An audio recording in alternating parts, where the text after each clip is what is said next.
If I had to be stuck in a blizzard, why couldn't I be stranded in my sweet new apartment with the fireplace going and music playing? It's really starting to look nice there, right? Yeah. I gotta tell you. There we go. When I first walked into that place, I thought these two divas aren't gonna last a week here, but I gotta admit, looks pretty awesome. Thank you. Crimson would be a good place to be stranded, too. Middle of the night, Kateless, no phones. I could get caught up on my work for once. Or a spa, because I could really use a massage. Yeah, well, sorry the accommodations aren't to your liking. Figured, compared to being stuck out there, freezing your little buns off in your wrecked car, a comfy couch and a cold beer might be nice. Okay, I concede. This dump is definitely preferable to death. I'm surprised with your vision you don't see it. See what? The potential. Man, with a little love, this place could rock. Don't get me wrong. I'm grateful for the roof over my head and the beer and the company. But other than a convenient shelter in a storm, what do you think this dump is good for? It's perfect for a custom garage. Port Charles could use something like that, you know? A lot of high-profile people driving high-profile cars. They'd appreciate being able to take their vehicles to a real mechanic who knows the ins and outs of their car and how to fine-tune it. And this sings to you why? I love cars. Getting in the engine, finding out what it needs, fine-tuning it to make it go a little faster. I never knew that about you.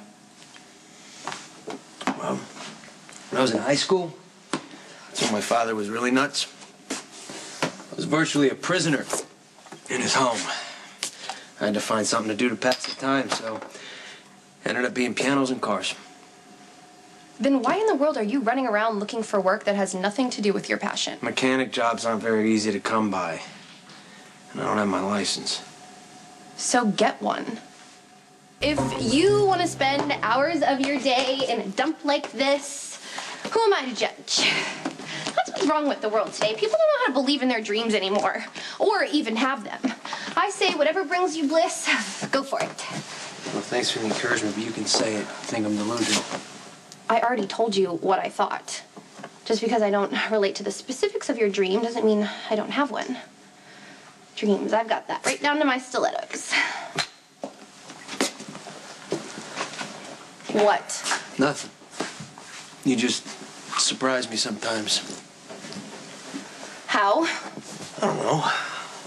Here you are going on and on about dreams. I guess I never pegged you for the dreamy type.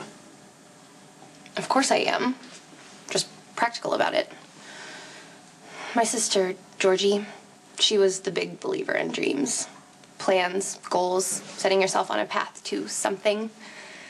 She was younger than me, but she knew she wanted to go to school in Italy when I couldn't see past the next party I was going to. It's kind of beat around, not physically, but heart-wise, and I figured if I never stopped moving, I could no longer be a target for hurt. I can relate. Yeah. Imagine you can. Even when I was a little girl, I loved fashion. I would wait until I got my allowance and then rush down to the drugstore to buy copies of Bella and Couture. I would even buy the bridal magazines and just dream about what it would be like when that was my world. I envy that. Being positive where you belong, I've always been ambivalent. I wasn't consistent. I lost focus many times, but I never lost my desire. And then when Kate Howard, fashion icon, decides to set up shop in Port Charles, it was like kismet, which means fate, in case you didn't know. And then, of course, I get a job with her, and the rest is history in the making. I knew it. Something told me that your ambitions didn't stop at being Kate Howard's assistant. That's first assistant, and no, Kate's just a stepping stone. To what, your own magazine?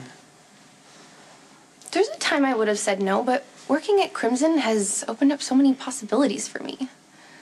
Like, I can write.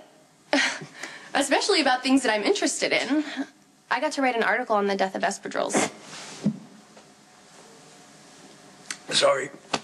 Wrong pipe. It's okay, I won't be offended if you scoff. But if you're allowed to be all enthralled with this dump, I should be allowed to care about outmoded shoe styles. So So if the ultimate goal isn't eventually owning your own magazine, what is it? Don't laugh. Never. Well, I'd like to find an up-and-coming designer that I could partner with. Someone who's not completely set in their ways and still open to suggestions. We could open a design house, and I could help with the creative ideas and do the marketing. Be like being a part of something from the ground up that reflects my tastes and visions. Well, you're not laughing. Why would I? Sounds perfect for you.